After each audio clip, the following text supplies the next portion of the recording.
Indo-British Advanced Pain Clinic, Noppimayam Surgery Duram. For appointments 9155515563. Big breaking ఇది. ఎందుకంటే metro స్టేషన్లోనే ఏకంగా చాలా పెద్ద ఎత్తున అగ్ని ప్రమాదం జరిగింది. అది ఎక్కడ అంటే మలక్పేట మెట్రో స్టేషన్లో పూర్తిగా చాలా పెద్ద ఎత్తున భారీ అగ్ని ప్రమాదం అయితే చోటు చేసుకుంది. యాక్చువల్లీ ఇప్పుడున్న పరిస్థితుల్లో అయితే అక్కడ చుట్టుపక్కల మలక్పేట అంటేనే మనకు తెలుసు పూర్తిగా ట్రాఫిక్ ఉన్నటువంటి ప్రాంతం. అండ్ మెట్రో స్టేషన్ ఉంటే ఎందుకుంటుంది అని అంటే రద్దీ తక్కువ చేయడానికే మెట్రో స్టేషన్స్ని ఆర్ మెట్రో ట్రైన్ని ఏర్పాటు చేశారు. కాబట్టి పూర్తిగా ఆ metro station Malakpet metro station చుట్టుపక్కల పూర్తిగా దట్టమైన పొగ అలుముకోవడం అండ్ వెహికల్స్ కూడా అటువైపు నుంచి ఇటు ఆర్ ముందుకు సాగాలంటే కూడా చాలా కష్టంగా ఉన్నటువంటి సిచ్యువేషన్ అయితే అక్కడ కనిపిస్తోంది. బికాస్ చాలామంది మెట్రోలో ప్రయాణించే వాళ్ళు కూడా చాలామంది తమ వెహికల్స్ని ఆ స్టేషన్ కింద పార్క్ చేసి వెళ్తూ ఉంటారు. అట్లాంటిది ఆ వెహికల్స్కి కూడా మంటలు అంటుకున్నాయి. ఇప్పటికే పూర్తిగా 5 బైకులు దగ్ధమైనటువంటి పరిస్థితి అయితే స్పష్టంగా కనిపిస్తోంది. మలక్పేట చాలా రద్దీ ఉన్నటువంటి ప్రాంతం.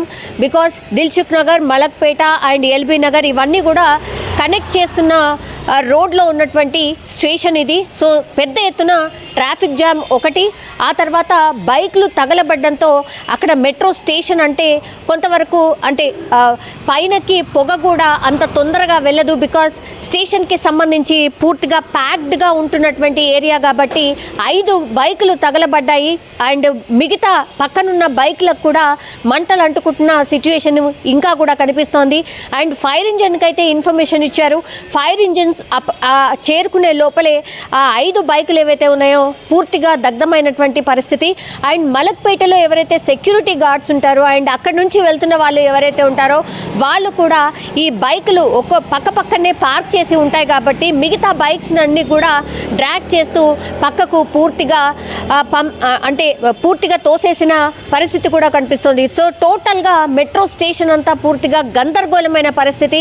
అండ్ మలక్పేట మెట్రో స్టేషన్కి సంబంధించి పూర్తిగా అప్రమత్తమయ్యారు సిబ్బంది కూడా.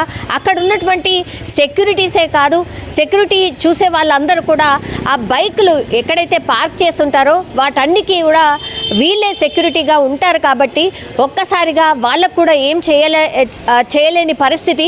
బికాస్ ఒక్కసారిగా మంటలు అంటుకోవడం, పెద్ద ఎత్తున మంటలు చెలరేగడం, 5 బైకులు తగలబడ్డం, ఆ తర్వాత మిగతా బైక్లకు అంటుకోకుండా ఉండడానికి వాళ్ళు చేసిన ప్రయత్నం ఇవన్నీ కూడా కొన్ని సెకండ్స్లోనే అయిపోయిన పరిస్థితి కూడా కనిపించింది. అయితే ఈ బైక్లు పూర్తిగా ఎవరైతే జాబ్స్ ఆర్ వివిధ అవసరాల కోసం ఎవరైతే ఉంటారో వాళ్ళందరూ ఒక చోట బైక్ పార్క్ చేసిన అంటే వాళ్ళు ఉండేటటువంటి జాగాలో పార్క్ చేసి ఇంకా మిగతా ప్రాంతాలకు వెళ్ళడానికి మెట్రోని సహాయంగా తీసుకుంటారు. ఎందుకంటే సాఫీగా జర్నీ చేయొచ్చు, చాలా త్వరగా వెళ్ళొచ్చు, ట్రాఫిక్లో చిక్కకుండా వెళ్ళొచ్చు అనేటువంటి ఉద్దేశంతో చాలామంది మెట్రో స్టేషన్ కిందనే బైక్లను పార్క్ చేసి మిగతా చోటుకి వెళ్ళి వాళ్ళ ఉద్యోగం కావచ్చు, వాళ్ళ పని అవసరాల నిమిత్తం వెళ్తూ ఉంటారు. మరి ఇవన్నీ కూడా ఈ బైక్స్ ఎవరివి, ఈ పూర్తిగా దగ్ధమైనటువంటి బైక్స్ ఎవరివి? బికాస్ అక్కడ ఎంట్రీ అయితే డెఫినెట్లీ సెక్యూరిటీ వాళ్ళ దగ్గర ఉంటుంది కాబట్టి వాళ్లకు ఇన్ఫర్మేషన్ కూడా ఇచ్చారు అక్కడ ఉన్నటువంటి మెట్రో సిబ్బంది. సో పూర్తిగా ఇప్పుడు మలక్పేట మెట్రో స్టేషన్ దగ్గర ఒక గందరగోళ వాతావరణం అండ్ ఒక ఉద్రిక్త వాతావరణం అయితే స్పష్టంగా కనిపిస్తోంది. ఎందుకంటే అక్కడ చాలామంది 15 నిమిషాలకు ఒక మెట్రో ట్రైన్ వస్తుంది కాబట్టి దిగేవాళ్ళు ఎక్కేవాళ్ళు, దీంతో రద్దీగా ఉండేటువంటి ప్రాంతం కూడా. సో ఒక్కసారిగా అంటే ఎవరైతే ప్రయాణికులు ఉంటారో వాళ్ళు కూడా భయపడిపోయిన సిచ్యువేషన్ అయితే కనిపించింది. ఆ తర్వాత ఫైర్ ఇంజిన్ రావడం, ఫైర్ ఇంజిన్స్ అక్కడ పూర్తిగా మంటల్ని అదుపు చేసే ప్రయత్నం అయితే పెద్ద ఎత్తున చేస్తున్నట్టు స్పష్టంగా అర్థమవుతోంది. ఇప్పటికైతే మనకున్న ఇన్ఫర్మేషన్ ప్రకారం 5 బైకులు పూర్తిగా దగ్ధమైపోయిన పరిస్థితి. అండ్ మనకున్న ఇన్ఫర్మేషన్ ప్రకారం అయితే కేవలం 5 బైకులే, బట్ ఆ పక్కనున్నటువంటి వాటిని కూడా పూర్తిగా మంటలు పాక్షికంగా అంటుకున్నాయి. సో కొన్నిటికి కొంత డ్యామేజ్ జరిగినట్టు మనకున్న ఇన్ఫర్మేషన్, కానీ ప్రాణ నష్టం కానీ లేకపోతే గాయాలైన పరిస్థితి కానీ ఎవరికి జరగలేదు. సో ఇది కొంత సంతోషకరమైన విషయం. బట్ అక్కడ ఉన్నటువంటి ఏరియాస్ పూర్తిగా ట్రాఫిక్తో జామ్ అయిన పరిస్థితి. బికాజ్ ఇప్పుడు ఆఫీస్ల నుంచి బయటకు వెళ్ళే టైం కాబట్టి చాలా రద్దీగా ఉంటుంది, జనరల్గానే రద్దీగా ఉంటుంది. అట్లాంటిది ఇప్పుడు ఆఫీస్ కావచ్చు, లేదంటే కొంతమంది షిఫ్ట్లు అయిపోయి ఇంటికి వెళ్ళే వాళ్ళు కావచ్చు, స్కూల్ నుంచి వెళ్ళే వాళ్ళు కావచ్చు, ఇట్లా అన్నిటితో ట్రాఫిక్ ఇబ్బంది మాత్రం పెద్ద ఎత్తున జరుగుతోంది అక్కడ.